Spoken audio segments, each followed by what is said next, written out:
Alright, what is up guys? So today I'm going to be doing a boss tier list. I did one of these previously, but I wanted to go ahead and update it because I made some mistakes. Let's go ahead and get into it.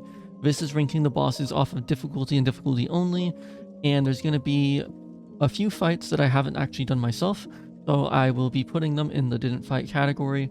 But we have really easy, fair, difficult, really difficult, and extremely hard. So let's go ahead and get some out of the way. I actually haven't fought this guy. Haven't fought these guys yet. Haven't fought him. Haven't fought them. Haven't fought that guy. Should about cover it. Okay, cool. Let's go ahead and get into it. Starting out with Ronella. Ronella, I think phase 1 is honestly like really easy, or I think it's, you know, at least easy. I could give it that. Sometimes you can get caught in a bad place, and there's like the chandeliers that fall that have like one-shot potential. So it's not a complete joke, but it's like pretty simple. And then depending on if you're mage or not, depends on how easy phase 2 is. Phase 2 is really easy if you're just like a melee character, but if you're doing mage, it's actually quite difficult in my opinion. So I'm gonna give it a fair. I think that is pretty... I think that's where she belongs personally. I don't think that she's the hardest boss in the world, but I think that she's enough to kind of like... I don't know, she's just like average. She's just kind of... She has some hard parts and then she has some easy parts. It's pretty well balanced. Godric. First phase of Godric is... I wouldn't say it's the hardest, but I would say it's challenging. And then second phase he's still pretty difficult, and the fire attacks can get kind of hectic. I think he belongs in this category. I would say he might be one of the lower ones here. This guy, this is easy. The only reason why he belongs here is because of the 2 ghosts that spawn in with him. So unless you're a glass cannon build that can dispatch at those little ghosts very quickly, this fight is a nightmare. Or if you're not using spirits, this is a nightmare.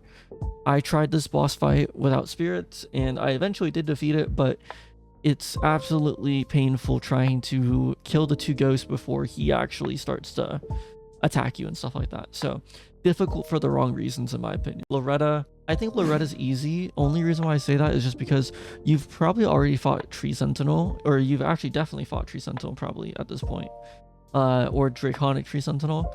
So it's really just a Tree Sentinel with some magic attacks, and I think at this point in the game you're gonna know exactly how to deal with that. At least I did. I personally did not struggle on this boss whatsoever. The magic is pretty whatever too. Like most of the attacks, I find it's pretty hard to get hit by. So yeah, I don't think that the magic changes really anything. It's just basically a Tree Sentinel in a different skin. Red Wolf of Ratagon. This one I think belongs right about here, or maybe here. The reason why I say that is because of one thing, and pretty much one thing only, is you can get like the spells that go after you. You can get that happening while he's dashing to you, and it creates a really bad situation. And it's a glass cannon. It can kill you really fast, but you can kill it really fast. So it's a difficult fight, but it's also a very short fight. So it's not endurance based whatsoever. Next up we have godskin. I don't even know. Next up we have the godskin guy. So this is a skinny version. Honestly, I think I'll give him like a fair, I suppose. He's not really that big of a deal. I think that if you kind of identify some of his moves, you can figure out on how to get timings to attack on like phase 2 and stuff like that. So while at first I think it was a little bit scary and like kind of hard to deal with, it eventually it becomes really easy. So I think he belongs in like a fair. He provides a decent amount of threat, but he's not like super crazy. Rykard, honestly, I think he's kind of in like the... I think he belongs to me like right here. Only reason why I say that is that fire school attack, and he has some attacks that are pretty hard to dodge. One that comes to mind is that little lava like wave thing that he does, or like it's like a rock earthquake, and I have trouble dodging that personally, and the fire school attack really messes me up. So that's why I think personally Rykard belongs right about here. I'm also gonna get rid of Mimic Tier because that's just kind of silly. Fire Giant, I'm gonna give him a difficult. Literally the only reason why is because he can one-shot you like so often. Like if you make one mistake, you are dead. There's no room for error. and it's an endurance fight as well. So you basically have to not only not make mistakes, but you also have to not make mistakes over a long period of time, which it kind of has the opposite feel of Red Wolf, but except it's still a glass cannon. So yeah, I think Fire Giant is about a difficult tier. Godskin Noble. I actually think this guy's low-key scary. I think he belongs right about here. There's a few reasons. First off, I feel like I don't really understand his moveset completely yet, and he has like a lot of distant coverage. He can cover a lot of distance. With his like little charge attacks, and I don't know, I just personally am not very good at this fight, and whenever he goes into his little ball and starts rolling around, I really hate that. I find it to be really hard to predict, and it's extremely like erratic and random, so I think that he belongs there. He definitely keeps me on my toes, so that's for sure. Okay, we have Godfrey versus Elden Lord. I think we're gonna get our first... He belongs right there. First phase, really not a big deal. But then he gets into sub-phase like 2, and sub-phase 2 is when he does like the ground stomps that cover up the whole arena, and that's when things get a little bit more messy and he gets more aggressive. And then once you get into third phase, or actually second phase, when he becomes the next boss, it actually gets really scary because he's extremely aggressive. He doesn't really let you breathe much. Healing is hard. He hits like a truck, and yeah, I don't know. I think he has some awkward timings as well. Like some of his grabs are pretty deceiving in my opinion, so it takes some time to get used to. So yeah, I think he belongs in a difficult tier. Okay, Crucible Knight and Misbegotten Warrior. I honestly think that this fight goes in right here. Only reason why is it basically just completely depends on, can you kill Misbegotten Warrior before Crucible Knight comes in? If you can do that, this boss fight probably moves to like a fair, or like maybe even an easy. But dealing with both of them at the same time is extremely difficult, and it's extremely difficult, and that's why personally I think it's really difficult, because if you're doing the fight as intended, it's pretty exhausting, and you have to keep track of two fairly fast moving people, and not to mention like phase 2 of Crucible Knight. So yeah, it's pretty tough. Margit the Fell Omen. This is pretty easy. I think Margit is a difficult boss. I think that Margit, at least in phase 1, deserves behind Godfrey, just a little bit behind. I think that for the point in the game that you fight this boss at, and basically it being your first major boss, this boss is a pretty big difficulty jump compared to the other bosses that you could fight at this rate. Like the side content is, really easy in my opinion, but then you go to Margit, and Margit definitely gives you a run for your money. I think that the fact that he can essentially, you'll see an opening to attack, but then he will make that opening his opening by getting his little daggers out and hitting you with those. So 2-phase fight, the hammer hurts a lot. He has a lot of things that could do massive damage to you, and so that's why I personally think that he deserves a difficult. Radon, I'm going to do pre-nerf, as I know he got nerfed and then he got buffed again. I think that he belongs right about here. Yeah, like right about here. Personally, I just am not very good at this fight. I find that his movements are extremely erratic, and his hitboxes are really disgusting. Like, I think his hitboxes are extremely big. He has one-shot potential with his gravity stuff. There's the little, like, rocks that he has that also could one-shot you. And overall, I mean, doing the summonless is extremely hard. Doing this without summons is extremely hard, and so I think that is why I even struggled on this boss while using summons my first time. So I think that he deserves some credit where credit is due. He's not the most difficult, but I do think that he belongs in at least a difficulty of really difficult, or maybe like within the top section. Dragon Lord, honestly, I think he's pretty fair. I think he belongs right about there. I don't think that he's super hard. He has I'm pretty sure he has 2 phases technically. I think at about 50% or like 70% he starts doing the teleporting thing. But overall, he has some attacks that are really not threatening. Like, The one where he like puts the spear in the ground and then it like explodes in like a big explosion, I don't think I've ever gotten hit by that because it's extremely easy to get out of, you know, you just run away. But he does have some attacks that are, you know, scary, and he can get you with his fire breath and other stuff like that. So yeah, I think that he deserves a high fair. Next up we have Margit version 2. Margit version 2 is going to go in front of Godfrey. The reason why I say that is because this boss fight is extremely, like, just fast. Everything about this fight is fast, but then he also has delays on his attacks. So the boss fight has like a fast pace, but then also the delayed attacks make it so that you might trip up on your timing because you're expecting fast attacks, when sometimes he'll do a very slow slash, which can catch you really good. He also has, like, in phase 2, he also has potential to one-shot you with some of his attacks.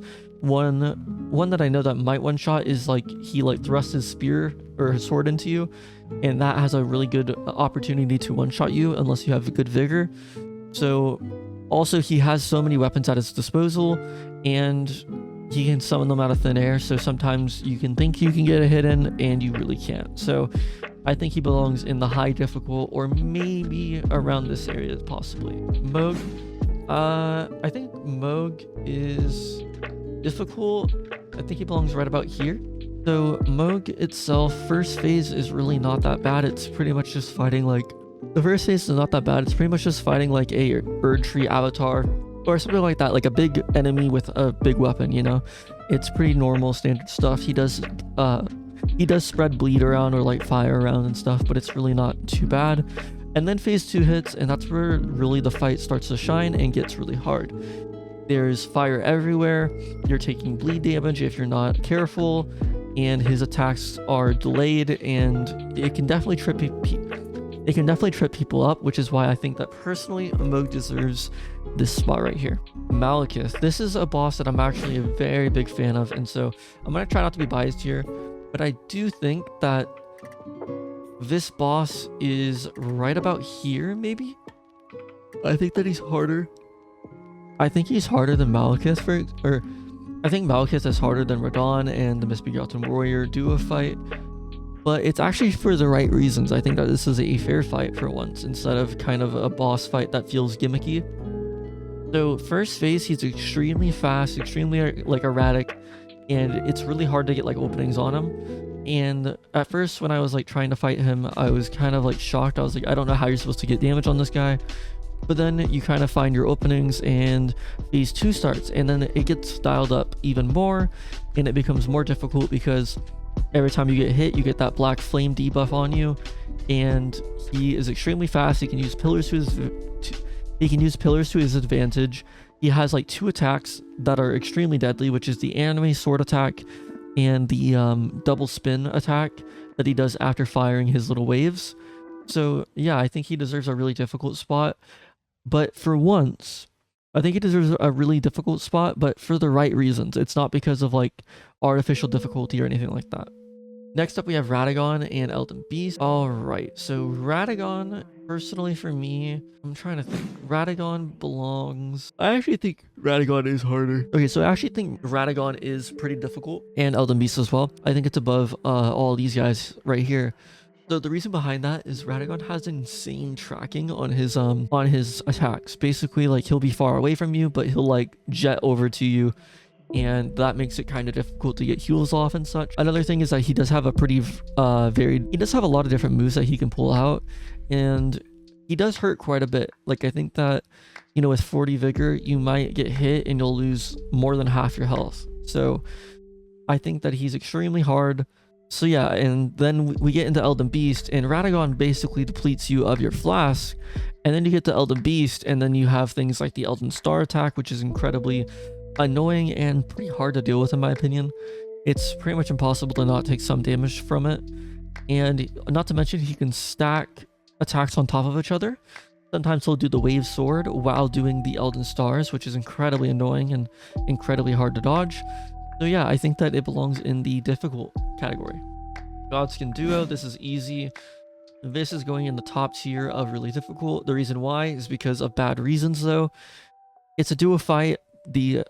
Both of them are extremely fast. Like the fat guy, I think he's actually even faster than the skinny guy, honestly. His movement speed is pretty insane. The pillars break as the fight goes on, which is really bad because those are pretty much your only hiding places to, you know, get a heal off. They input read you. As soon as you hit the heal button, they'll start to charge up a black flame like fireball. And both of them have sub phases, or two. Both of them have two phases.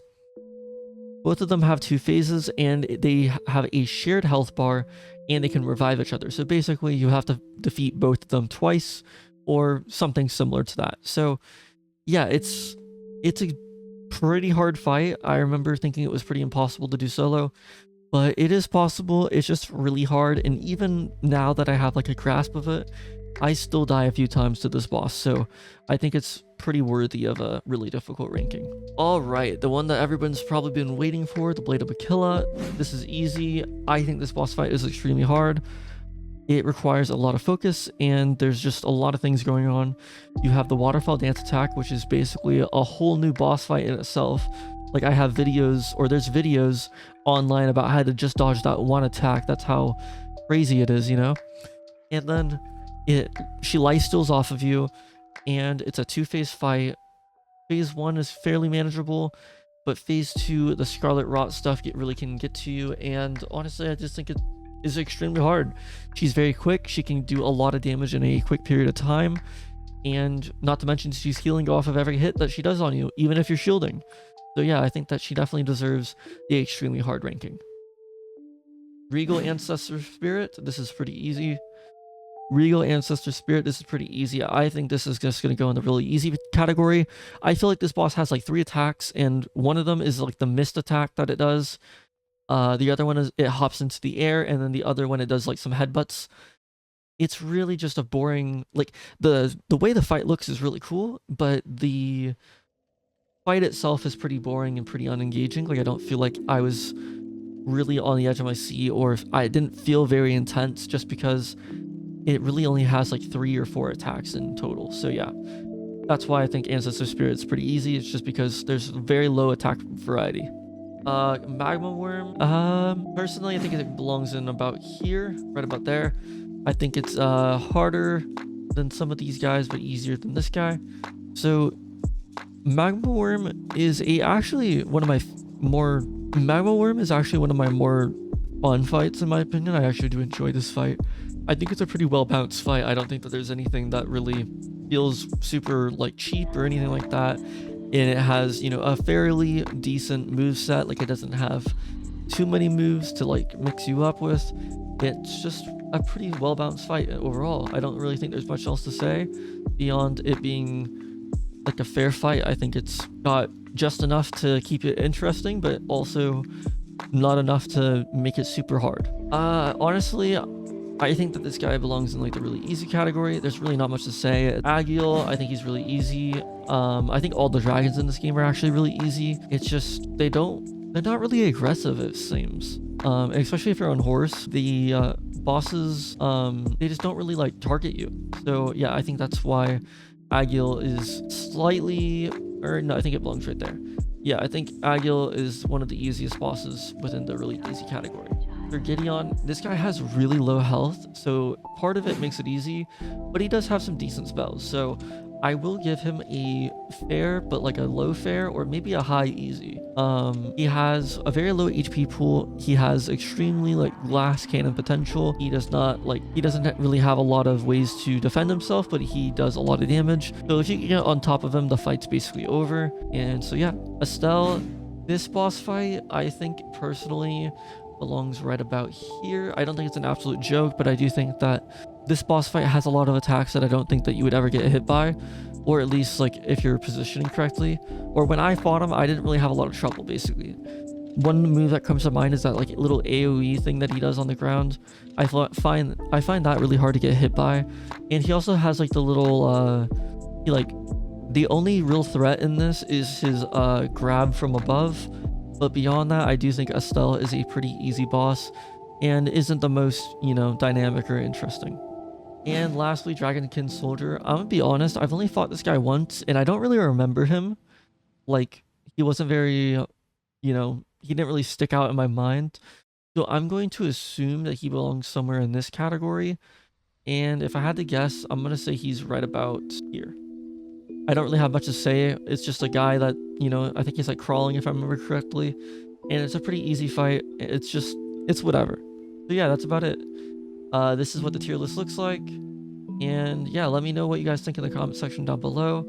This is just my opinion. Like I said, there's no right or wrong opinion. I'm just going ahead and this is just my opinion. I want to know what you guys think in the comment section down below. What would you guys change, or do you guys think that this list makes sense to you? Let me know in the comments, and thank you guys for watching.